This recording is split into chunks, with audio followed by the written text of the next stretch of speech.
నమస్కారం friends. So నేను పెట్టిన టైటిల్ ప్రకారం ఇది యొక్క ప్రవీణ్ బ్రదర్ది వాళ్ళు అంటే ఆంధ్రాకు చెందినటువంటి యొక్క గోధి మీడియా కానీ యొక్క ఆంధ్ర ఛానల్ అన్నీ పొద్దుగాల లేస్తే అన్ని అబద్ధాలు ప్రచారం చేస్తున్నాయి. Including Big TV, including RTV, including Suman TV, TV5, ABN. అంటే నేను ఏంటంటున్నా అంటే ఒకటి చంపడం నేరం ఫస్ట్ థింగ్. ఓకే, చంపిన తర్వాత దాన్ని కేసు కావద్దు, దాన్ని యాక్సిడెంట్ క్రియేట్ చేసే ప్రయత్నం చేస్తున్నారు. కానీ అట్ ద సేమ్ టైం అతన్ని ఫిజికల్ గా అసాసినేట్ చేసిందే కాకుండా అతని క్యారెక్టర్ ని అసాసినేట్ చేస్తున్నారు. అంటే ఇన్నేళ్ళు ఆయన ఒక ఐడియాలజీ కోసమో నేను రిలీజియన్ మతంలోకి పోతలేను, ఏ మతంలోకి. ఓకే, ఎందుకంటే అది ఇండివిజువల్ చాయిస్ కాబట్టి నేను ఏ మతం లోపలికి పోతలేను. కానీ ఆయన ఏమంటారు, ఒక ఐడియాలజీ తోటి, ఒక ప్రిన్సిపల్స్ తోటి, ఏ మతంలో ఉన్నా ఒక ఉన్నతమైన విలువలతోటి బతికిన వ్యక్తిని మీ దుర్మార్గాల్ని కప్పిపుచ్చుకోవడం కోసం వాళ్ళ క్యారెక్టర్ని అసాసినేట్ చేయడం అనేది చూసిర్రా? దట్ ఈస్ 100 times అంటే ఏమంటారు, ఇంకొక 100 సార్లు చంపినట్లు లెక్క. అర్థమైందా? అంటే భావి తరాలు కానీ ఆయనను గుర్తుపెట్టుకునే జనరేషన్ ప్రజలకి ఆయనను ఒక్కసారి చంపుతలేరు, మీరు లక్షల సార్లు చంపుతున్నారు అని అర్థం. చనిపోయిన వ్యక్తి మీద కనికరం, జాలి లేకుండా మీరు చేసిన నేరానికి ప్రాయచిత్తపడకుండా ఇంకా కొత్త పాపాలు చేస్తున్నారు. వాళ్ళు చర్చ దేని గురించి చేస్తారు? బిగ్ టీవీలో చూసిన నేను ఆయన బైక్ కి సంబంధించిన రికార్డ్స్ అన్ని తీసుకొని వచ్చారు. ఆయన ఎక్కడెక్కడ బైక్ ఏమేమి ట్రాఫిక్ వయలేషన్ చేశారు అనేది చేసి ఆ బైక్ ప్రవీణ్ దా కాదా అని చర్చ పెడుతున్నారు. అది ఎవరు కాదన్నారు? సేమ్ TS అని తెలంగాణ స్టేట్ నంబరు అది ఉన్నాక అది ఎవరు కాదన్నారు? చర్చ దేని మీద ఉండాలి? మేమంతా అడుగుతుంది ఏంది? ఆ వ్యక్తి విజయవాడ దాకా ప్రవీణ్ బ్రదర్, విజయవాడ తర్వాత నుంచి ప్రవీణ్ బ్రదర్ కాదు. ఆ జాకెట్లు, బైక్ అన్ని ఆయనే, కానీ ప్రవీణ్ బ్రదర్ కాదు. చర్చ దేని మీద ఉండాలి? అది యాక్సిడెంటా, హత్యనా అనేది ఫస్ట్ చర్చ ఉండాలి. రెండో చర్చ ఏముండాలి? అది ఆ ఫుటేజ్లలో చూపెడుతుంది ప్రవీణ్ బ్రదరా కాదా అని ఉండాలి. ఇది చర్చ ఉండాలి. ఆ బైక్ ప్రవీణ్ దా, అది ఇంకోట. అంటే ఎంత దిగజారి మీరు మీడియాని నడిపిస్తున్నారు. అది మీ అంతరాత్మకి ఆత్మ పరిశీలన చేసుకోండి. అర్థమైందా? అది అంటే శవం మీద పేలాలు ఏరుకోవడం లాంటిది. అంతకంటే అధ్వానంగా చేస్తున్నారు మీరు. పేలాలు కావాలంటే, మొరమొరాలు కావాలంటే, బొంగులు కావాలంటే స్టోర్లో పోయి కొనుక్కోవాలి, కానీ శవాల మీద ఏరుకోవద్దు. అర్థమైందా? ఈ యొక్క అమ్ముడు పోయిన ఈ ఛానల్ అన్నిటికీ చెప్తున్నా. ఇంత భావదారిద్ర్యంగా, ఇంత దిగజారి ఎట్లా వ్యభిచారిని ఇట్లా ఆమె వ్యభిచారినే ఎడుతున్నాం. అరే ఏదైనా లేబర్ పని చేసుకుని బతికే, లేకపోతే కూలి పని చేసుకుని బతికే ఒళ్ళెందుకు అమ్ముకుంటామే అని అడుగుతున్నాం వ్యభిచారిని. మీరు అంతకంటే అధ్వానంగా దిగజారి ప్రవర్తిస్తున్నారు మీ మీడియా సంస్థలు. కాదు, నేను ఎన్ని ప్రశ్నలు అడిగినా ఒక్కదానికి సమాధానం లేదు. ఎట్లరా ఆయన మీద బైక్ తెచ్చి ఆయనే పెట్టుకున్నాడా అంటే సమాధానం లేదు. శరీరం మీద ఎక్కడ గాయాలు కాకుండా, బట్టలు చిరగకుండా కేవలం ముఖం మీద ఎట్లా గాయాలు అవుతాయిరా అంటే సమాధానం లేదు. పైన పాయింట్ చినగకుండా లోపల తొడ మీద ఎట్లా గాలిందిరా అంటే సమాధానం లేదు. వీటి గురించి చర్చ పెట్టండి. అది కాదంట తూలు కోదాళ్ళ తాగిండంట, చౌటుప్పల్ల తాగిండంట, తర్వాత ఏలూరులో కొనుక్కున్నా అంటే మందు తాగడానికి పుట్టిండు ఆయన. మరి తాగేటోడు రక్షణ టీవీలోకి వచ్చిన అంత తాగకపోతే ఉండలేనటువంటి అది కూడా డ్రైవ్ చేసుకుంటే తాగుతాడు. తాగి నడపడం నేరము. పోలీసోడు అరెస్ట్ చేస్తాడు. తన ప్రాణానికి ముప్పు, వేరే వాళ్ళ ప్రాణానికి ముప్పు. ఇన్ని తెలిసినోడు అయినా కానీ తాగలేక లేకపోతే ఉండలేనంత వ్యసనపరుడు అయినప్పుడు మరి రక్షణ టీవీలో ఇన్ని డిబేట్లు చేసినప్పుడు తాగి రావాలి కదరా. సూట్ వేసుకొని అంత మంచిగా ఒక డిసిప్లిన్ ఎందుకు వస్తాడు? తాగుబోతు అలవాటు ఉన్నోడు, వ్యసనపరుడు, ఏడికి పోయినా వాడు తాగే ఉంటాడు. మీరు గమనించండి కదా. నేను ఎంతమంది చూసినా వాడు ఏడికి పోయినా మంచి ఫంక్షన్ అయినా, లేకపోతే ఒక పూజ అయినా, గుడికి వచ్చిన వాడు తాగే వస్తాడు, ఆఫీస్కి పోయినా తాగే వస్తాడు. అర్థమైందా? వాడు తాగుబోతు. వాడు ఎందుకంటే వాడు ఉండలేడు తాగకపోతే. అంత వ్యసనం అయిపోయింది వానికి. మరి అట్లయితే మిగతా అన్ని చోట్ల ఉండాలి కదా. ఇన్ని డిబేట్లు చేసిండు, ఇన్ని స్పీచ్లు ఇచ్చిండు, ప్రతి చోట తాగి రావాలి కదా. తాగిన వ్యసనపరుడు అయితే అది కూడా దడిపెట్టప్పుడే తాగుతాడు ఆయన. ఎంత దిగజారి మీరు ఏమంటారు మీడియా వ్యభిచారం చేస్తున్నారో మీరే ఆలోచించుకోండి. TV5 ABN రాధాకృష్ణ ఆలోచించుకో. మీకున్న క్రెడిబిలిటీ నాశనం చేసుకుంటున్నారు. ఆ 1% ఉన్న విశ్వసనీయతను కోల్పోతున్నారు. RTV, Suman TV, Big TV, ఎవడైనా సరే, డస్ నాట్ మ్యాటర్. వాస్తవాన్ని వాస్తవంగా ప్రజలకు చేరవేర్చడానికి మీడియా కానీ మీరు సరిగ్గా చేస్తే మాలాంటి వాళ్ళు మాట్లాడాల్సిన అవసరం లేదు. దిగజారి వ్యభిచారం చేస్తున్నారు ఈ మీడియా సంస్థలు. కనీసం చనిపోయిన వ్యక్తి మీద ఆ జాలి కూడా లేదు. మీరు అతని క్యారెక్టర్ని అసాసినేట్ చేస్తున్నారు. ఒకసారి చంపుతలేరు, లక్షల సార్లు చంపుతున్నారు మీరు. ఆ పాపం మిమ్మల్ని వదిలిపెట్టదు. ఓకే, అది ఏ మతమైనా ఏ ధర్మమైనా నేను ప్రకృతి ధర్మాన్నే పాటిస్తా. ఓకే, అన్ని మతాలకు సూర్యుడు ఒక్కడే, భూమి ఒక్కటే. ఓకే, అర్థమైందా? ఆ క్రమంలో చూద్దాం మిత్రులారా. ఇది చూడండి. సో నేను వీడియో కూడా చూపెడతా. ఫస్ట్ ఫోటో చూద్దాం. సో ఇది ఒక షాప్ లో LB నగర్ లో ప్రవీణ్ బ్రదర్ అల్లకు లోపలికి పోతున్నాడు దిగి. ఇక్కడ ప్రవీణ్ బ్రదర్ కి వాళ్ళు చూపెడుతున్న సీసీ ఫుటేజ్ లో ప్రవీణ్ బ్రదర్ పడిపోయింది, తాగిపండి. ఇతనికి 1% కూడా బొర్ర అంటారు. తెలంగాణ భాషలో బొర్ర అంటారు, ఆంధ్ర భాషలో పొట్ట అంటే కడుపు, అది ఇది పొట్ట. సో ఇక్కడ ఎక్కడన్నా ఈ బ్రదర్ కి పొట్ట కనిపిస్తుందా మీరు చెప్పండి నాకు దయచేసి. మనిషి ఫిట్గా ఉన్నాడా లేడా చెప్పండి దయచేసి. ఓకే, అతను ఎక్సర్సైజ్ చేసేటట్టున్నాడు, ఒక డిసిప్లిన్ వ్యక్తి ఉన్నట్టున్నాడు, ఒక మంచి ఏమంటారు ఉన్నత విలువలతో బతుకుతూ మంచి ఆరోగ్య అలవాట్లు ఉన్న వ్యక్తి లాగా ఉన్నాడు. వెరీ ఫిట్గా ఉన్నాడు మనిషి. అర్థమైందా? ఒక 50 దాకా ఉంటాడు కావచ్చు. పిల్లలు పెద్దగా ఉన్నట్టున్నారు. సో వీడు బ్రదర్ ఏమో లోపలికి పోతున్నాడు, వీడోడో బయటకు వస్తున్నాడు. చూడండి, ఈ బ్రదర్ ఏమో లోపలికి పోతున్నాడు, ఈ కొంచెం తెల్ల షర్ట్ ఉన్నవాడేమో బయటకు వస్తుండు. చూస్తురా ఆ స్టోర్లకి. సో తర్వాత వీడేం చేస్తున్నాడు, బ్రదర్ లోపలికి పోతుంటే వీడు ఫోటో తీస్తాడు. చూడండి, ఫోన్లో ఫోటో తీస్తున్నాడు. తీసినాక ఇక బైక్ ఎక్కిండు. బైక్ ఎక్కిండు వాడు. బ్రదర్ ఏమో లోపలికి పోయాడు, వీడు బైక్ ఎక్కిండు. బైక్ ఎక్కి ఇక పోతున్నాడు. అర్థమైందా? సో వాడు ఇప్పుడు ఆయన ప్రవీణ్ బ్రదర్ హెల్మెట్ ఉంది, మొత్తం కవర్ ఉంది, ఆయన ఫేస్ కూడా కనబడతలేదు. ఆయన ప్రవీణ్ బ్రదర్ అని వీనికి ఎట్లా తెలుసు ఈ ఫోటో తీసుకోవడానికి? మనం ఎవరైనా సెలబ్రిటీ టైప్ ఉన్న వాళ్ళని ఫోటో తీసేదంటే వాళ్ళని అడిగి వాళ్ళ హెల్మెట్ తీపించుకొని వాళ్ళని ఒక స్టిల్ ఇవ్వమని అడుగుతాం. ఆయన తెలియకుండా వీడు ఎందుకు ఫోటో తీస్తున్నాడు ఆలోచించండి. వీడియో కూడా ఉంది, చూద్దాం.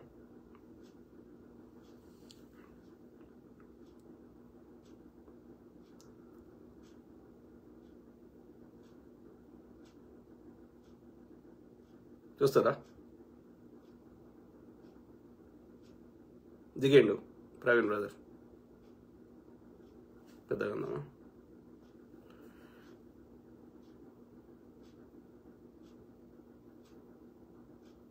చూడండి, మనిషి పెట్టుకున్నాడా లేడా? పొట్ట ఉందా చెప్పండి. వాడు బయటకు వచ్చిండు. ప్రవీణ్ బ్రదర్ లోపలికి పోయిండు, వాడు బయటకు వచ్చిండు, ఫోటో తీసిండు. ఇక తర్వాత బండి ఎక్కి పోతాడు.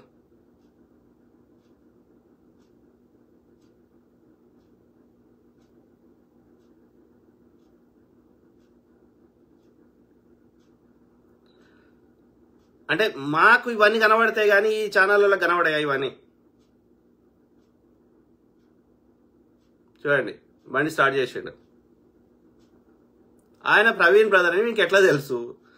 ఆయనకు తెలియకుండా అది ఆయన పర్మిషన్ లేకుండా ఎందుకు తీసుకుంటున్నాడు ఫోటో? వెళ్ళిపోతున్నాడు అంటే దీని అర్థం ఏంది మీరు చెప్పండి దయచేసి.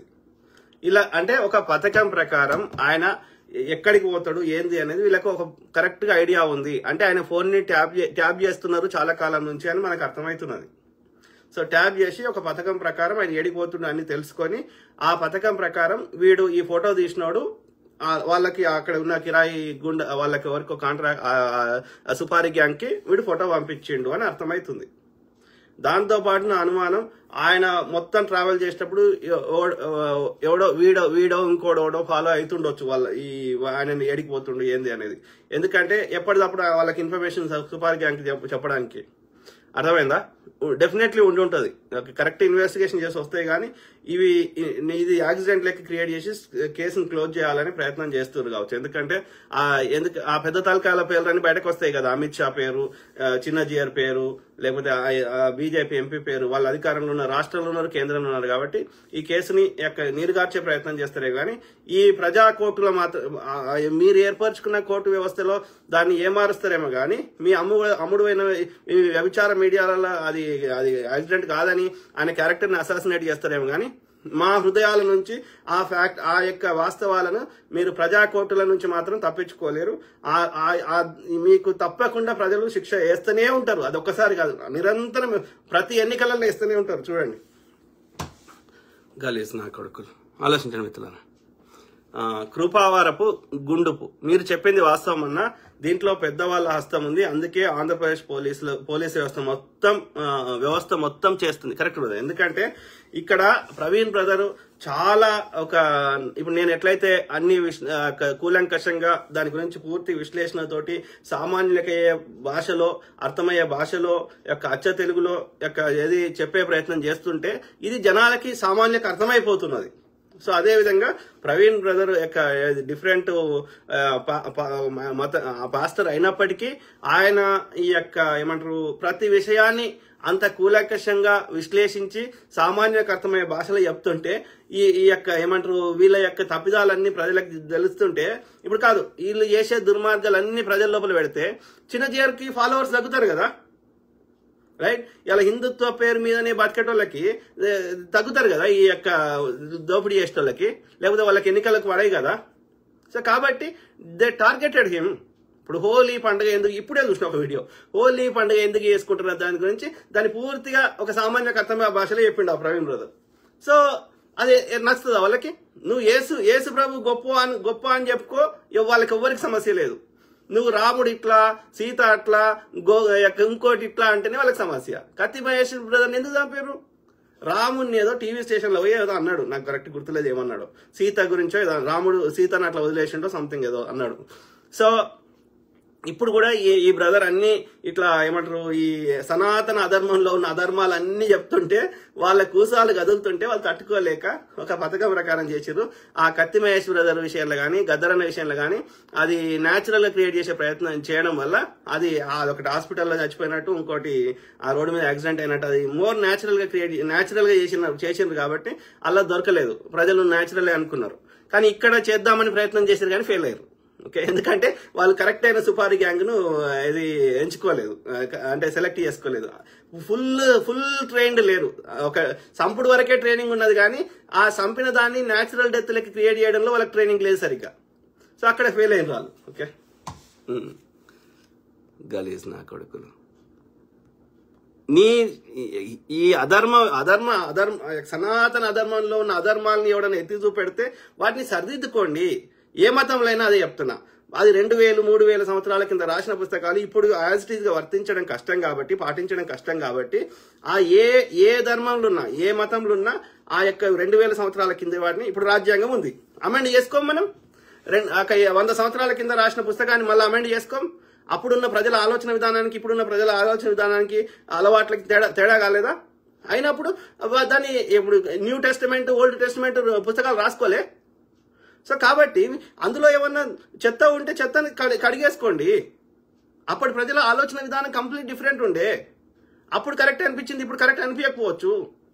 కాబట్టి వాటిని అప్డేట్ చేసుకోవాలి, అందులో లోపాలు సరిదిద్దుకోవాలి. కానీ ఎవడు ఆ లోపాలను ప్రశ్నిస్తే వాళ్ళని చంపేస్తా అంటే 2000 సంవత్సరాల కింద మనిషి ఎట్లున్నాడో ఆది మానవుడు బట్టలు లేకుండా ఇప్పుడు కూడా అట్లనే ఉండాలని ఎవరైనా చెప్తే ఐ డోంట్ నో. మరి అప్పుడు అందరు బట్టలు లేకుండా తిరిగారు. ఎవ్వరు ఇలా అట్లా ఇవాళ బతుకుంటే ఇవాళ పోర్న్ ఇండస్ట్రీ ఉండనే ఉండదు. సినిమాల ఎంటర్టైన్మెంట్ హీరోయిన్ బట్టలు ఇప్పితే ఇవాళ చూసి సొంగగార్చుకునే కాన్సెప్టే ఉండదు.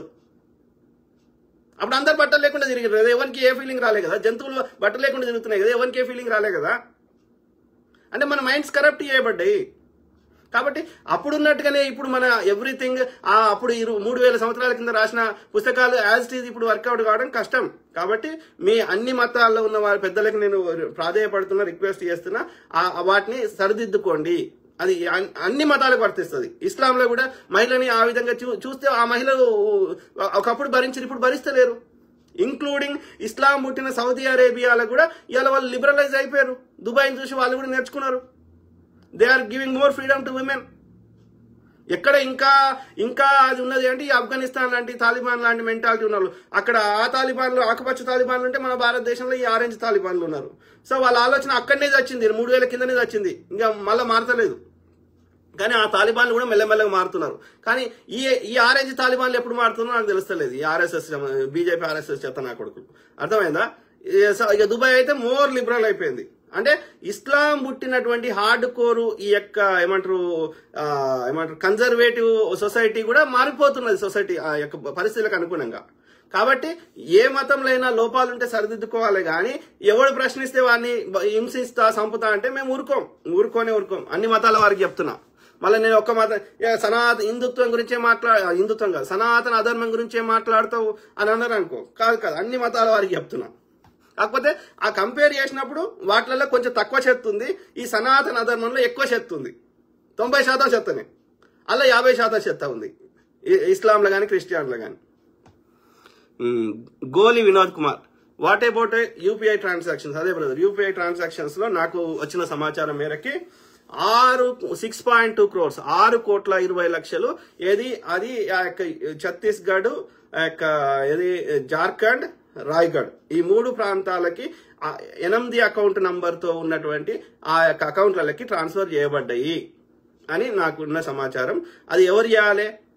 పోలీసులు ఇన్వెస్టిగేషన్ లో భాగంగా అన్ని విషయాలు బయట పెట్టరు. ఎందుకు పెట్టరు? పోలీసులు నిస్సహాయులు.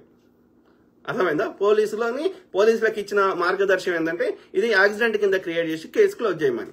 కాబట్టి ఆ వాస్తవాలు పూర్తిగా బయటకు రావు. సింపుల్. వస్తే పెద్ద తలకాయలకి శిక్షలు పడతాయి. శిక్షలు వాళ్ళు ఎందుకు పడేసుకుంటారు? వాళ్ళ అధికారుల నుండి వాళ్ళ శిక్షలు వాళ్ళు. అర్థమైందా? ఆలోచించండి. Yamali Srinivas, respected sir, please go ahead with positive manner. అదే బ్రదర్, మనం వాస్తవాలు ప్రజలకు చెప్తాం. ఓకే, ప్రజాకోర్టులో దోషులని ఇప్పుడు ఎందుకు మనము ఎంతో ఇప్పుడు అది ఆయన చాలా మంచి వ్యక్తి అని నాకు ఎంతమంది వాళ్ళ పర్సనల్ ఎక్స్పీరియన్సెస్ వాళ్ళు చెప్తున్నారు. ఓకే, రెండోది ఇప్పుడు మనం ఊరుకుంటే రేపు రాజుగౌడ అవుతాడు, రేపు ఇంకో ఆయన అవుతాడు, రేపు అజయ్ పాస్టర్ అవుతాడు. ఒక్క ఇస్లాం ఉన్న వాళ్ళనే క్రిస్టియానిటీ ఉన్న చంపుతారు, ఏం లేదు. ఏ మతం వాళ్ళైనా చంపుతారు. వాళ్ళ అన్యాయాన్ని దోపిడీని ప్రశ్నిస్తే అది హిందూ మతం అయినా చంపుతారు.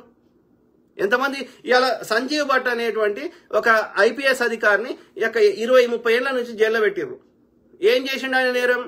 మోడీ అనేట ఆయన వాళ్ళు చంపుకొని వాళ్ళకు యాంగర్ ని చేసుకొని గ్రౌండ్ లో పోలీసులను పెట్టొద్దు అని సపరేట్ గా మీటింగ్ పెట్టి అప్పుడున్న హోంశాఖ మంత్రి అయినటువంటి హిరేన్ పాండ్యాని వీళ్ళందరినీ పెట్టి ఆ యొక్క ఇది చెప్పిండు మోడీ అనేది చెప్పిండు. అంటే కావాలని చేపించిండు మోడీ అనేది సాక్ష్యము ఆయన కోర్టులో చెప్పొద్దు అని చెప్పి ఆయనను వేరే కేసులో ఆ యొక్క జైల్లో పెట్టిరు 20 ఏళ్ల నుంచి. మరి సంజయ్ భట్ ఎవరు? కాశ్మీరీ పండిత్, హిందువుడు.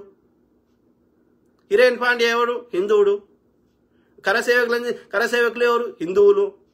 అంటే ఇప్పుడు కాదు, ఈ మోడీ అంటే ఆయన హిందువుల కోసమే పుట్టినని ప్రచారం చేసుకుంటే మరి హిందువుల దగ్గర ట్యాక్స్ తీసుకోవద్దు, ఓన్లీ ముస్లింలు క్రిస్టియన్ దగ్గరనే తీసుకోవాలి.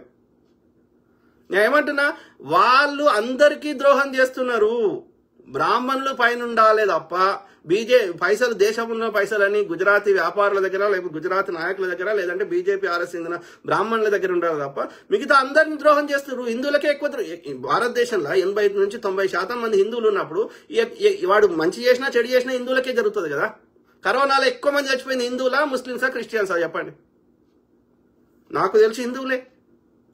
ఎక్కువ జిఎస్టీ అవుతుంది హిందువులా, ముస్లింలా, క్రిస్టియన్లా? హిందువులే. కాంగ్రెస్ వాడు కట్టిన ఈ 60-70 ఏళ్ళలో చేసిన ఏ అభివృద్ధిలోనైనా దాని ఫలితాలు అనుభవిస్తుంది హిందువులా, ముస్లింలా, క్రిస్టియన్లా? ఐఐటీలో పనిచేస్తున్న వాళ్ళు హిందువులా, ముస్లింలా, క్రిస్టియన్లా? ఎక్కువ మంది అలా చదువుకుంటున్న ఎక్కువ మంది హిందువులా, ముస్లింలా, క్రిస్టియన్లా? శ్రీశైలం కింద కానీ నాగార్జున సాగర్ కింద పంటలు పండించుకుంటున్న ఎక్కువ మంది రైతులు హిందువులా, ముస్లింలా, క్రిస్టియన్లా? అంటే ప్రతిదాని మతం ఎందుకు తెస్తావు? ప్రతివాడు భారతీయుడే. వాడు హిందువైనా, ముస్లిం అయినా, క్రిస్టియన్ అయినా కాదు. మోడీ అనేటోడు క్రిస్టియన్ భారతదేశంలో క్రిస్టియన్స్ కి లేదా భారతదేశంలో ముస్లిం ప్రధాని కాదా? వాళ్ళ యోగక్షేమాలు చూడాల్సిన బాధ్యత ఆయనకు లేదా? భారతదేశంలో ముస్లింలు, క్రిస్టియన్లు ట్యాక్సులు కడతలేరా? భారతదేశ చట్టాలు పాటిస్తలేరా? Why do you bring religion everywhere? It's a personal choice. No other person or other government or anybody else has no right to involve in my personal belief system. నా వ్యక్తిగత విశ్వాసంలో నేను ఏ దేవుని నమ్మినా నమ్మకపోయినా దానివల్ల ఎవరికి నష్టం కానప్పుడు దాంట్లో కాళ్ళు ఏళ్ళు పెట్టాల్సిన అవసరం ఏ రాజకీయ పార్టీకి కానీ, ఏ మీడియా సంస్థకి కానీ, ఏ ఇండిపెండెంట్ వ్యక్తులకు కానీ లేదు. దాంట్లో నష్టం జరుగుతుంది, మూఢనమ్మకాలు ఉన్నాయి, మూఢ విశ్వాసాలు ఉన్నాయి. ఆ వాటిని ప్రశ్నిద్దాం ఏ మతంలో ఉన్నా సరే. ఎందుకంటే వాటి వల్ల ప్రజలకు నష్టం జరుగుతుంది కాబట్టి. ఆవు పెండ, ఉచ్చ, తాగు, విసర్జక పదార్థాలు అంటే రోగాలకు చచ్చిపోతారు కాబట్టి దాన్ని ఖండిద్దాం. అది మతానికి సంబంధం కాదు, అదొక సైంటిఫిక్ ఆలోచనకు సంబంధించిన విషయం. కాబట్టి నష్టం చేయనంత వరకు నువ్వు ఏదే ఉన్నా మొక్కో, నాకు సమస్య లేదు. నష్టం చేస్తుంది అది ఇస్లాంలో అయినా, క్రిస్టియానిటీలో అయినా, హిందుత్వ సనాతన అధర్మంలో తప్పకుండా ప్రశ్నిద్దాం, వాటిని రూపుమాపడానికి ప్రయత్నం చేద్దాం. మ్యాజిక్లు అయితే ఇదైతే దయ్యం ఉంది, ఆల్ నాన్ సెన్స్, ఎక్కడా లేదు. ఇంతో అంతో రియాలిటీ దగ్గర చెప్పింది బుద్ధుడు మాత్రమే. ఓకే, అర్థమైంది? ఎలాంటి బుద్ధుడు ఇది ఇట్లనే ఉంటదిరా, ఒక చచ్చిపోయి ఎందుకు ఏడుస్తున్నారు, ఇంకోటి ఎందుకు ఏడుస్తున్నారు అంటే ఇది ఇట్లనే ఉంటది, ఇది సృష్టి ధర్మము అని చెప్పడం జరిగింది.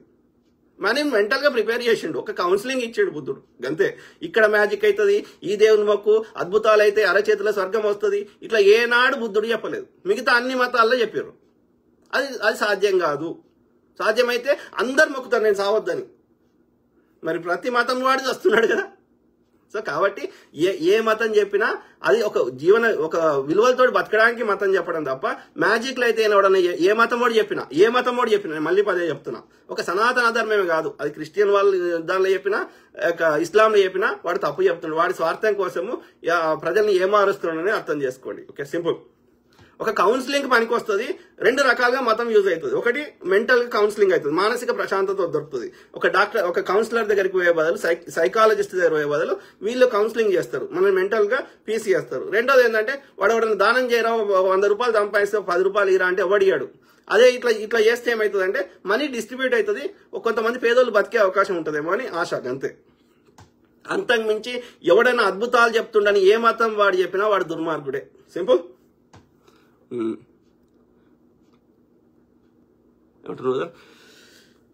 గొడాసి ఫ్రాన్సిస్, ఇది పక్కా ప్లాన్ మర్డర్ అని తెలుస్తుంది అన్న, నిజం ఎప్పటికైనా బయటకు వస్తుంది అని వెయిట్ చేస్తూ ఉన్నాం. మనకు వచ్చింది ఆల్రెడీ, అక్కడ క్లియర్ గా వచ్చింది. కానీ అఫీషియల్ గా పోలీసు వాళ్ళు అందుకోసమే పనిచేస్తారు కాబట్టి, ప్రజాసేవకులు కాబట్టి మనం కట్టిన ట్యాక్సులకి వెళ్ళి వాళ్ళకి జీతాలు ఇచ్చి, ఆయుధాలు ఇచ్చి ప్రజల్ని కాపాడడానికి రక్షక భటులని వాళ్ళకి ఇచ్చినాం. కానీ వాళ్ళని నియమించే అధికారము, వాళ్ళని తీసేసే అధికారము ఈ రాజకీయ నాయకుల చేతిలో పెట్టి తప్పు చేసారు.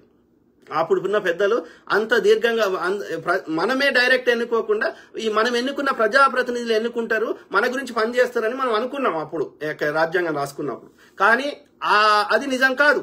ప్రజాప్రతినిధులు వాళ్ళ కోసం మాత్రమే ఎన్నుకుంటారు. ప్రజాప్రతినిధులు మనం ఎన్నుకుంటున్నాం కానీ వాళ్ళన్నీ వాళ్ళ కోసం చేసుకుంటారు కానీ ప్రజల కోసం చేస్తలేరు. ఎన్నికల ముందు చిల్లరిచ్చుడు తప్ప. అర్థమైందా?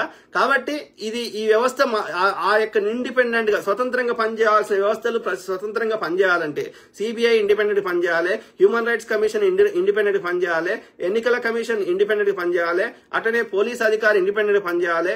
ఇవన్నీ పనిచేయాలంటే వాటికి సంబంధించిన కోర్టులు ఇండిపెండెంట్ పనిచేయాలంటే సుప్రీంకోర్టు కానీ, హైకోర్టు కానీ, లోవర్ కోర్టులు కానీ వాటికి సంబంధించిన నిర్ణయం చేసే వాళ్ళందరూ అక్కడ జడ్జిలు కావచ్చు, సిబిఐ డైరెక్టర్ కావచ్చు, ఎన్నికల కమిషన్ డైరెక్టర్ కావచ్చు, వీళ్ళందరినీ ప్రజలే ఎన్నుకోవాలి.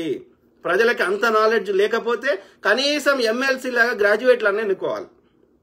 అట్లా కాకుండా వాళ్ళు ఈ యొక్క ప్రభుత్వంలో ఉన్న వాళ్ళు ఎన్నుకుంటే మోడీ తన అనుకూలమైన అధికారులను పెట్టుకుంటాడు. అయిపోయి మోడీకి బీజేపీకి అనుబంధ సంస్థ లెక్క పనిచేస్తుంది సిబిఐ తప్ప, అది ఇండిపెండెంట్ పనిచేయదు. అంటే బీజేపీ ఇప్పుడు ఇన్ని ఈడీ కేసులు అయినాయి, అందులో ఒకటో రెండో తప్ప మిగిలిన 100 కేసులలో ఒకటో రెండో 98 కేసులలో ప్రతిపక్షాల మీదనే అయినాయి. మళ్ళీ ఆ ప్రతిపక్షాల మీద అయిన 98 కేసులలో కూడా 2 కన్విక్ట్ అయినాయి, 96 కన్విక్ట్ కాలే. కన్విక్ట్ అంటే అది నిరూపించబడి శిక్ష పడ్డది, మిగతా 96 మందికి కాలే. అంటే అర్థమైంది, ఒకటి నీ సొంత పార్టీలో ఉన్న వాళ్ళు, బీజేపీలో ఉన్న వాళ్ళు దోపిడీ చేసినా నువ్వు శిక్షలు వేస్తలేవు.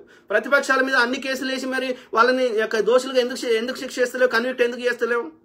ఎందుకంటే ఆ 98 ప్రతిపక్షాల మీద వేసిన ఈడీ కేసులలో 2 కేసులలో వాడు చెప్తే ఏం లేదు కాబట్టి కేజ్రీవాల్ లెక్క ఉన్నాడు కాబట్టి మొండి కొట్లాడు కాబట్టి వాడి మీద కన్విక్ట్ చేసినావు. మిగతా 96 మంది నీ బీజేపీ కండ కప్పుకున్నాక వాళ్ళ మీద కేసులు మాఫీ చేసేసినావు. అంటే ఆ యొక్క ఈడీ కానీ సిబిఐని కేవలం బీజేపీ అనుబంధ సంస్థ లెక్క ఎక్స్టార్షన్ చేయడానికి, ఆ దోపిడీ చేసిన దానికి వాటాల కోసము లేదంటే నీ పార్టీలో జాయిన్ చేసుకోవడానికి వాడుకుంటున్నావు. ఇంకా గుడ్ ఎగ్జాంపుల్ చెప్పాలంటే శారదా చిట్ స్కామ్స్ అని ఆ యొక్క తృణమూల్ కాంగ్రెస్ 17 మంది ఎంపీల మీద వేసారు.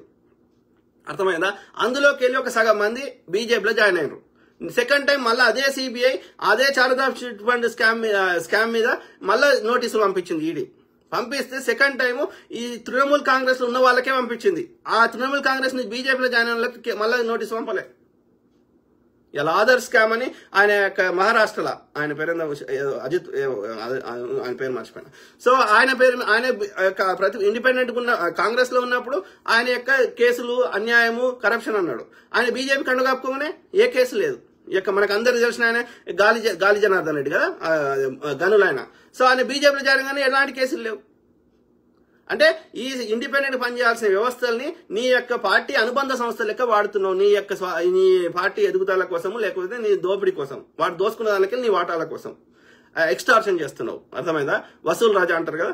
సో అట్లా చేస్తున్నావు తప్ప ఇది ఎందుకు పనిచేస్తలేదు ఇండిపెండెంట్ గా సిబిఐ ఈడీ? ఎందుకంటే దాని డైరెక్టర్ వాడు, ఎన్నికల కమిషన్ అధికారి వాడు, డైరెక్టర్ వాడు, దానికి ప్రధాన ఎన్నికల కమిషన్ అధికారి వాడు. అంత మోడీ తన అనుకూలం వాళ్ళని పెట్టుకున్నాడు. వాడు వినకపోతే వాడిని తీసేసి కొని పెట్టుకుంటాడు. కానీ ఆర్బీఐ రఘురాజన్ ఇంకో ఆయన ఉండే. ఈ మోడీ చెప్పినట్టు ఇనమంటే ఇనలేదు. అది ఇండిపెండెంట్ వ్యవస్థ, దేశ ఆర్థిక వ్యవస్థ అంటే ఆయన తీసేసి ఇంకో ఆయన పెట్టిండు ఈ చెప్తున్నటువంటి. అట్లా దేశంలో ఉన్న మొత్తం సంపదను దోషేసారు, అన్ని వ్యవస్థలను భ్రష్టు పట్టించారు. కాబట్టి అప్పుడున్న పెద్దలు మనం ఎన్నుకున్న ప్రజాప్రతినిధులు మన కోసం పనిచేస్తారనే ఆశతోటి అట్లా రాజ్యాంగం రాశారు, కానీ అది పనిచేస్తలేదు. కాబట్టి మనము ఆ రాజ్యాంగాన్ని అమెండ్ చేసుకోవాల్సిన అవసరం ఉంది. ఆ యొక్క ఈ ఇండిపెండెంట్ పనిచేయాల్సిన వ్యవస్థలలో ఉన్న నిర్ణయం చేసే అది వాళ్ళందరినీ ఇంక్లూడింగ్ కోర్టులలో ఉండే జడ్జిలతో సహా ప్రజలే ఎన్నుకోవాలి. అప్పుడే అవి కొంతవరకైనా ఇండిపెండెంట్ పనిచేస్తాయేమని ఒక ఆశ. ఓకే, ఆలోచించండి. లేకపోతే ఇక ఏ కేసు కానీ విచారణకు రాదు. అధికారంలో ఏం చెప్తా అదే న్యాయం అవుతుంది. ఇక మీరు చేసుకోండి, మీరే చేసుకోండి. మేము ట్యాక్సులు కట్టం, మేము కట్టం. ఎవరికి జీతాలు ఎట్లా జీతాలు ఇస్తారో ఇచ్చుకోండి. మా కోసం పనిచేయని వ్యవస్థలకి వాళ్ళకి మనం ఎందుకు జీతాలు ఇవ్వాలి? మాది మోడీ కోసం పనిచేస్తే మోడీ జీతాలు ఇవ్వాలి, చంద్రబాబు నాయుడు కోసం పనిచేస్తే చంద్రబాబు నాయుడు గారు జీతాలు ఇవ్వాలి. మేము ప్రజల మీదకి ఇస్తాం జీతాలు? వాళ్ళని పెట్టుకునేది మా కోసం కదా, పోలీసులు మా కోసం కదా పనిచేయాల్సింది. మా రక్షణ కోసం కదా పోలీసు వ్యవస్థ ఉన్నది. చంద్రబాబు నాయుడు గారికో మోడీ గారికో వాళ్ళకి ఊడికం చేయడానికి కాదు కదా మేము జీతాలు ఇస్తుంది. ఎక్కడి నుంచి ఇస్తావు? నీకు ఎక్కడి పైసలు? మేము కొనుక్కున్న వస్తువుల మీద ట్యాక్స్ తీసుకునేది. ఆలోచించండి మిత్రులారా. రాజరంగన్ రాజ్, బత్తాయి గాళ్ళకి మీరే కరెక్ట్ అవుడు సార్. మీ ప్రశ్నలకు వాళ్ళతో సమాధానం లేక మిమ్మల్ని బూతులతో దాడి చేస్తున్నారు. ఏమన్నా చేసుకోండి బ్రదర్, పట్టించుకోవద్దు. నీ మీద ఫిజికల్ దాడి కానీ ఈ యొక్క ట్రోలింగ్ కానీ ఏమైనా చేస్తున్నారు అంటే మనం చెప్తున్నది వాళ్ళకి ఎక్కడో కాలుతుంది అని అర్థం. అర్థమైందా? ఒక రాయి మూలకు వాడి ఉన్నది, ఎవడు పట్టించుకుంటాడు? దాన్ని ఎవడు పట్టించుకోడు. మనం చేస్తున్న యాక్టివిజం కానీ మనం చెప్తున్న మెసేజ్లు వాళ్ళకి తట్టుకోలేకపోతున్నారు. కాబట్టి దీన్ని కౌంటర్ చేయడానికి దీని మీద నీళ్లు వచ్చే ప్రయత్నం చేస్తున్నారు, కానీ అది సక్సెస్ కాలేకపోతున్నారు. ఎందుకంటే నిజంలో బలం ఉంది కాబట్టి. కారు కూడా అది ప్రకృతి ధర్మం, అది nature will take care of that. Okay, చేసుకొని ఏం కాదు, మన పని మనం చేసుకుంటూ పోదాం. ఎవడు ఏమన్నా మనం పట్టించుకుంటే ఇక వాళ్ళ దాని మీద మన టైం అంతా పోతుంది. మనం చెప్పాలనుకున్న మెసేజ్ మనం డీవియేట్ అయిపోతాం. కాబట్టి మనం చెప్పాలనుకున్నది ప్రజలకు చెప్పడం జరుగుతుంది. ఒక 5-10% వాళ్ళ ఉచ్చులో పడతారేం కానీ మెజారిటీ ప్రజలు పడరు. ఇంతో కొంత బుర్రల యొక్క ఆ ఉచ్చ పెండ ఉన్న వాళ్ళు ఏది అది తిడతారు. ఇంత నిజంగా బ్రెయిన్ ఉన్న వాళ్ళు మాత్రం మన నిజాన్ని ఆలోచిస్తారు. Ashok Raina, good job bro. Thank you brother. Thank you to all my brothers, sisters, friends, everyone. Okay, Ananthula Ravikiran Lenin, super sir. Thank you brother. So ఎవరు? సుదర్శన్ చింత, తిడతావు ఆధారంతో తిట్టి బ్రదర్. నువ్వు వ్యభిచారి నా కొడుకువి అని రాసినావు. ఎక్కడ వ్యభిచారం చేసినా ఎవరితో చేసినా ఒక ఆధారంతో రాయి. అది రాజకీయ వ్యభిచారం చేసినా, లేకపోతే పైసల వ్యభిచారం చేసినా, నిజంగా వ్యభిచారం చేసినా, అమ్మాయిలతో వ్యభిచారం చేసినా, ఏం చేసినో కొంచెం ఆధారంతో రాయి, నీ మాటలకు అర్థం ఉంటుంది. లేకపోతే నువ్వు పిచ్చి నా కొడుకు అంతే.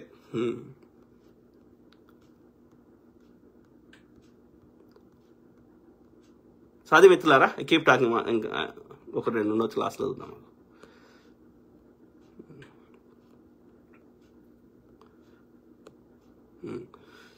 Sravanth Vinukonda, why people elected them third time. ఎవడు ఎన్నుకున్నాడు బ్రదర్?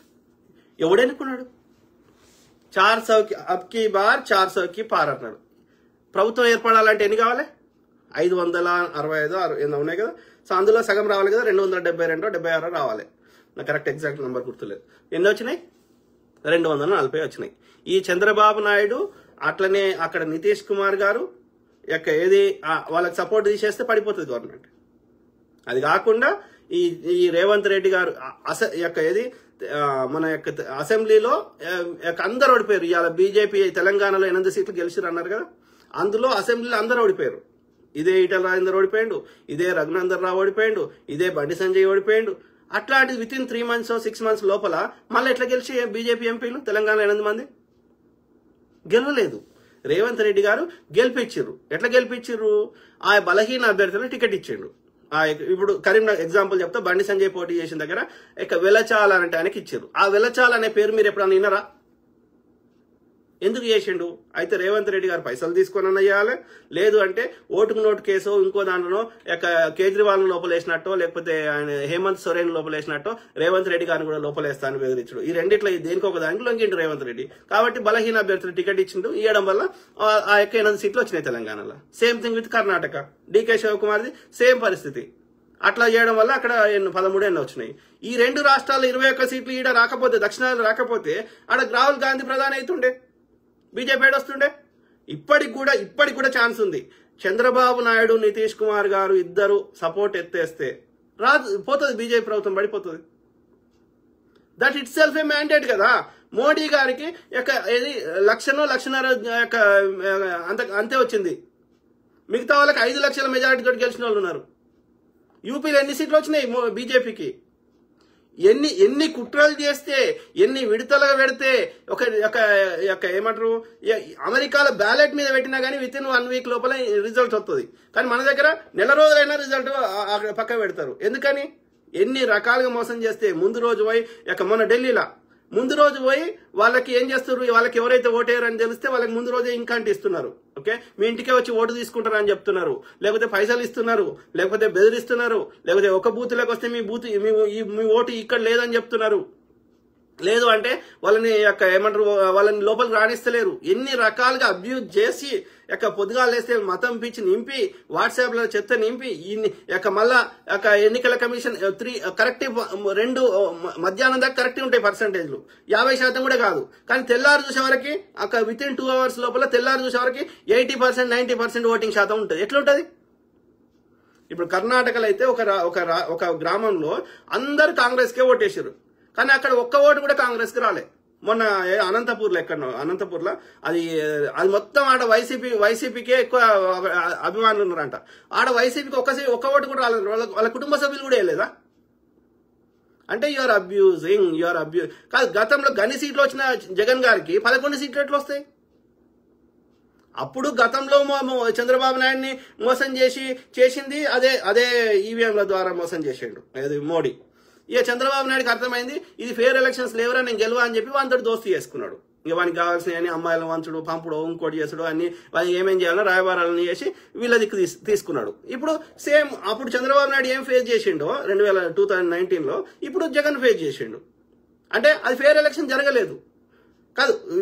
మోడీ రాకముందు 15 రాష్ట్రాల్లో కాంగ్రెస్ ప్రభుత్వం ఉన్నది. అరుణాచల్ ప్రదేశ్లా, గోవాలా, సిక్కింలా, అనేక రాష్ట్రాల్లో ఉన్న ప్రభుత్వం ఇవాళ ఎందుకు లేదు?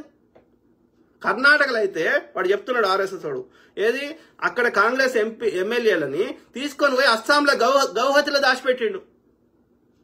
ఎత్తుకపోయారు మొత్తం ఇట్లా పనుల లెక్క, ఊడ్చేటోళ్ళ లెక్క వచ్చి. అస్సాం ముఖ్యమంత్రి ఇలా హేమంత్ బిశ్వ శర్మ ఏడుండే కాంగ్రెస్ లేకుండే. శత విధాల ప్రయత్నం చేసినా సక్సెస్ ఏడ కాలేదంటే బెంగాల్లో కాలే. దీది గట్టి కొట్లాడడం వల్ల కాలే. ఎందుకు ఈ యొక్క తమిళనాడులో సక్సెస్ అవుతలేడు, పంజాబ్లో సక్సెస్ కాలేదని చెప్పి కాంగ్రెస్ వాడు ఎట్లయినా బీజేపీ అక్కడ రాదు అని తెలిసి అక్కడ ఏం చేసిండు, కేజ్రీవాల్ని పెట్టిండు కాంగ్రెస్కి పోటీగా. అర్థమైందా? సో ఇది పరిస్థితి. వాడి ప్రజలు ధర్మబద్ధంగా ఫెయిర్ ఎలక్షన్ చేయి. నేను చెప్తున్నా కదా, 20% కంటే ఓటు బ్యాంకు ఉత్తర భారతదేశంలో కూడా దాటది. నేను చెప్తున్నా, హానెస్ట్గా చెప్తున్నా. ఇలా రాముని కోసమే పుట్టిన, రాముని నేనే తీసుకొచ్చినా అని ప్రచారం చేసుకున్న యూపీలో అయోధ్యలో గెలవలే బీజేపీ వాళ్ళు. ఎక్కడెక్కడ రాముంటే ఎప్పుడుందో అక్కడ గెలవలే. దట్ ఇట్ సెల్ఫ్ షోస్ నువ్వు చేసిన మంచి పనులు ఏంది అనే దాన్ని బట్టి ప్రజలు ఓటేస్తారు. ఒక రైతు దేవుని పేరు చెప్పి ఓటేయడు. ఆయన సమయానికి పంటలు పండించాలంటే ఆ రైతుకి కావాల్సిన నీళ్లు ఇవ్వాలి, సబ్సిడీ ఇవ్వాలి, ఆయన మంచి చెడు పట్టించుకోవాలి, ఆయన రుణాలు మాఫీ చేయాలి, అప్పుడు రైతు ఓటేస్తాడు. కానీ నేను రాముని పేరు చెప్తే ఓటేస్తాడా రైతు? చెప్పు. ప్రతి ఒక్కరిని అడుగుతున్నా. నేను హిందూనే కదా. బీజేపీ డిఫైన్ బీజేపీ పార్టీ పుట్టక ముందు 1000 సంవత్సరాల నుంచి ఈ యొక్క హిందూయిజం ఉంది. బీజేపీ చచ్చిపోయినా కూడా ఉంటుంది. కానీ సనాతన ధర్మం, బ్రాహ్మణులు ఎప్పుడైతే విదేశీ ఆర్య బ్రాహ్మణులు ఈ దేశంలోకి ఎప్పుడైతే వెళ్ళిపోతారో అప్పుడు సనాతన ధర్మం పోతుంది. హిందూయిజం ఎల్లకాలం ఉంటుంది. అర్థమైందా? ఆలోచించండి దయచేసి. వాళ్ళు గెలుస్తలేరు బ్రదర్. వాళ్ళు మోసం చేసి గెలవడమే తప్ప ప్రజలు ఎన్నుకొని గెలిచింది కాదు అది. కాబట్టి మోసం చేసిన దానికి నేనేమంటున్నా, ఈ టైం వేస్ట్ ఎందుకు? నువ్వు నేను ఎవ్వడు మాట్లాడము. ఇక ఇప్పుడు సౌదీ అరేబియాలో ఎన్నికలు అవుతాయా? కావు కదా. ఇంకా చాలా దేశాలు ఉన్నాయి కదా నీ యొక్క రాజులు ఇప్పటికీ నియంతృత్వంగా రాజులు పరిపాలిస్తున్న దేశాలు. ఒకప్పుడు భారతదేశం కూడా అట్లే ఉండేది స్వతంత్రం రాకముందు. భారతదేశం కూడా ఒక నియంతృత్వ దేశము. ఓకే, ఇక్కడ ప్రజాస్వామిక దేశం కాదు. ఈ రాజ్యాంగం వద్దు. ఇక నుంచి కొత్త మనువాద శాస్త్రం రాస్తున్నాము. దీని ప్రకారము ఈ యొక్క బ్రాహ్మణులు మాత్రమే రాజ్యం వెళ్తారు. ఓకే, సావర్కర్ కి వాళ్ళని పూజించే వాళ్ళే ఈ భారతదేశాన్ని విదేశీ ఆర్య బ్రాహ్మణులే రాజ్యం వెళ్తారు. తెల్లతోలున్న ఉత్తర భారతదేశం చెందిన విదేశం నుంచి వచ్చిన ఆర్య బ్రాహ్మణులు మాత్రమే రాజ్యం వెళ్తారు. వారికి అట్లా రాజ్యం వెళ్ళాలంటే వాళ్ళకి ఆర్ఎస్ఎస్ లో కానీ బీజేపీలో కానీ 10 ఏళ్ల నుంచి అనుభవం ఉండాలి అని ఒక కొత్త పుస్తకం రాయి. నువ్వు నేను ఎప్పుడన్నా మళ్ళీ వచ్చి ఇది ఎందుకైంది అదెందుకైంది అని మాట్లాడితే పాత చెప్పు తీసుకొని కొట్టుర్రి కదా. బాబాసాహెబ్ అంబేద్కర్ గారి విరచితమైనటువంటి అప్పుడున్నటువంటి దేశాన్ని ప్రేమించే పెద్దలందరూ కలిసి ఒక భారత రాజ్యాంగాన్ని, వాళ్ళ ఆలోచనలన్నీ భారత రాజ్యాంగంలో పెట్టి భారత రాజ్యాంగాన్ని ఒక ప్రజాస్వామిక దేశము అని చెప్పి ఇవన్నీ రాయడం వల్ల మేము అది రాసింది నిజమేమేమో అనుకొని అట్లా ఉండాలనే ఆశతోటి మేము మాట్లాడుతున్నాం. లేక ఎందుకంటే రాజుకు వ్యతిరేకంగా మాట్లాడితే మా తలలు తెగినాయి. రాజును పొగిడిన వాడికి అగ్రహారాలు ఇచ్చిర్రు, లేకపోతే వాడి మెడలో ఉన్న బంగారం ఇట్లా ఇసిరేసారు. కానీ అది తెల్లగుంది, అది నల్లగున్నా సరే రాజు తెల్లగుంది అంటే అనాల్సిందే. అట్లా కాదు, అది నల్లగుంది అని కూడా భయం వేస్తే కన్నడ అనుకో మన తల తెగిపోయింది. మా తల తెగుతుంది అంటే మాకు తెలిసినా కూడా ఎందుకు మాట్లాడాం కదా. కాబట్టి నీకు ప్రశ్నించొద్దు నాలాంటి వాడు అని మీకు ఎవరికైనా ఉంటే ఈ ఆర్ఎస్ఎస్ బీజేపీ భావజాలం ఉన్న వాళ్ళకి భారత రాజ్యాంగాన్ని చింపేసి భారతదేశం no longer a democratic country అని రాసేయండి. మేము ఎవడన్నా మాట్లాడితే మా తలలే ఎగిరేరు. భారతదేశం ప్రజాస్వామిక దేశము. డాక్టర్ బాబాసాహెబ్ అంబేద్కర్ గారు రచించిన రాజ్యాంగం అమల్లో ఉన్న రోజులు మేము ప్రశ్నిస్తాం. మాకు బాబాసాహెబ్ అంబేద్కర్ గారు అప్పుడున్నటువంటి దేశాన్ని ప్రేమించే పెద్దలు మాకు ఆ ఆర్టికల్ 19A ప్రకారం భావ స్వేచ్ఛ మాట్లాడుకునే హక్కు మాకు ఇచ్చారు. ప్రజాస్వామ్యం మాకు ఇచ్చింది, మేము మాట్లాడతాం. మాట్లాడొద్దైతే మా పైన చట్టపరమైన చర్యలు తీసుకోండి. ఎవరినైనా చంపడం భారత రాజ్యాంగం ప్రకారం నేరము. ఆ చంపితే మీకు శిక్షలు పడాలని ఆ రాజ్యాంగం ప్రకారం మేము కోరుతున్నాం. We are not talking anything beyond ఏది కాన్స్టిట్యూషన్ ఆఫ్ ఇండియా.